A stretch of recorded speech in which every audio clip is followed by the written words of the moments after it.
Good afternoon. My name is Julie Rashala, and I will be presenting a video lecture on the transformation of religion in higher education.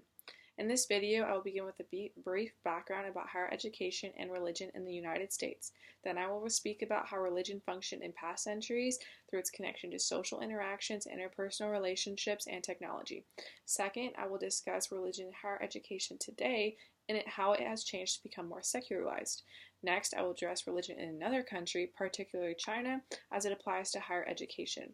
Lastly, I'll provide my own commentary and insight on the topic of religion in higher education and how I believe that by making religion more secularized and distinct from education, we will become a more prosperous and successful nation that includes all individuals. Since the foundation of the United States, religion has played a significant role in our culture. From our nation's anthems to our currency, with George Washington and other influential figures on the bills, it is apparent that the presence of religion is very important in our society. With the foundation of colleges and universities, it became increasingly clear that religion would also become a fundamental aspect, as it was for all areas of society. Although religion is less connected to society as it was before due to the decline of the number of religious individuals and the number of religious institutions in our nation, it still remains a large part of our history and our nation nonetheless. In this essay, I will first discuss how religion was fundamentalist and highly connected to higher education in previous decades. I will first note that I'm going to be mainly talking about the early 19th century before the theories of Charles Darwin were introduced. In a 2001 study published about religion on campus, Conrad Cherry and his colleagues discussed the context of contemporary religion on campus and how it became what it is today. He mentioned that during the early 19th century, before Charles Darwin and his theory of evolution, religion was the foundation for universities. Many colleges were created with the sole purpose of educating clergymen. In doing so, individuals believed that educated clergymen would be able to spread the word of God more efficiently and would also be able to recruit more individuals to the Christian faith. As a result of this, the connection of religion and education was extremely intertwined, and individuals who sought out to pursue higher education did so for the sole purpose of increasing their connection with God and also the connection with other individuals. Unlike today, where more people are focused about getting a career to earn more money, during this time, the early 19th century, it was apparent that individuals really wanted a higher education in order to be able to become more connected to their Christian faith. A concrete example of this was published actually in a 2019 article by Mary Fairchild. In her article, Fairchild discusses the concept of the theory of creationism, which was the main science topic about the creation of the world, and how it was applied to education around the nation. Before Charles Darwin and his theory of evolution, students were told that the world was created by God over 7 days. With each new day, God created something new, such as day and night, sun, moon, animals, and even man and woman. They were told that Adam and Eve were the first man and woman to inhabit the earth and that they share ancestry with us all, since they were the first people on earth and they created all of us. This creationism theory sums up by stating that God created every man in his own image and likeness. This insists that genes play less of a role than religion in the concept of science and how the world was created. This is extremely different than what is taught today, as there wasn't as much science and technology, and the theory, again, of Charles Darwin was not yet introduced.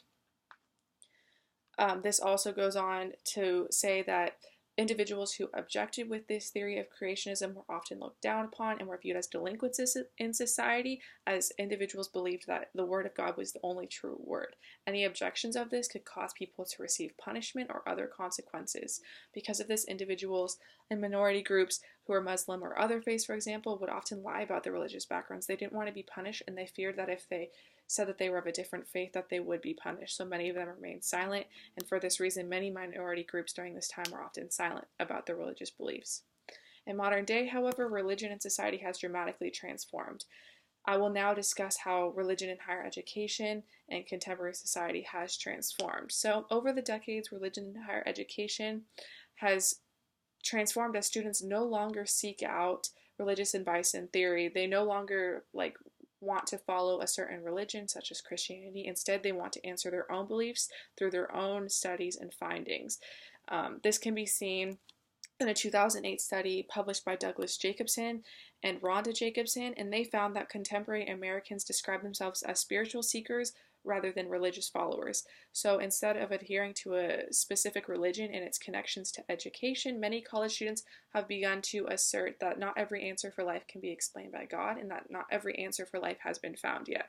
And so because of this, we see that there has been a dramatic shift away from more generalized teachings about Christianity in higher education to more personalized observances, as now many institutions have been offering opportunities for students to figure out their own spirituality rather than more guided and specific teachings.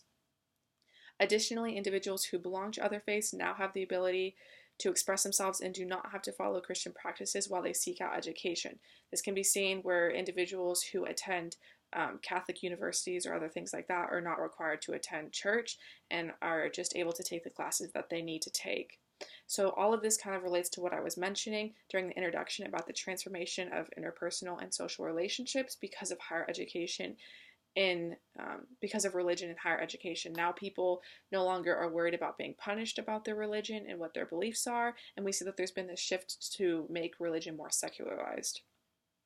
So now that I've talked about the United States, I want to switch to Chinese society because I think it's really interesting to compare and contrast how different and similar it is to modern day American society. So in modern day Chinese society, it actually still remains a topic of conflict as there is a sharp social divide between those who want to keep religion an integral part of education and those who aim to separate it completely.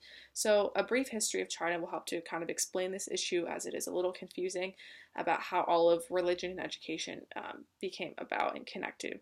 So a study by Hirotaka Nambu, published in 2008, discusses how during the late 1960s and 1970s, the Cultural Revolution was a massive cultural movement and transformation in China led by Mao Zedong.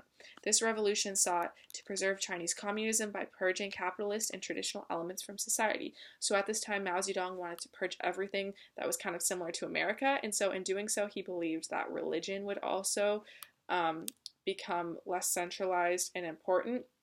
And so because of this, a lot of people believed that religion would become less important in society. However, this actually wasn't the case. It was actually quite the opposite. So now in society, we see that although, yes, there are limits to religion in universities, there still remains a prominent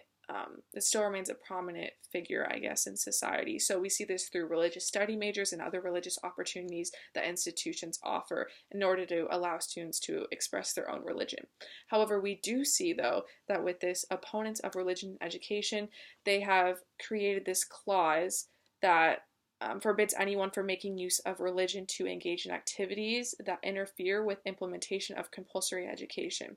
So through this cause, basically, educational institutions can't force anyone to participate in educational activities that have a religious context or influence, but they can offer majors and programs for students who are interested in learning more about religion or who want to serve a particular religion or become involved in it. So this is kind of similar to the United States, where we offer religious study majors and other opportunities, but we don't force anyone to follow a specific religion or partake in observances for a specific religion. So although there still remains a large aspect of religion in educations and universities, what is different, I guess, than before is that now no one has to follow a certain religion or faith, and that now more people are able to express their own spiritualities and religions.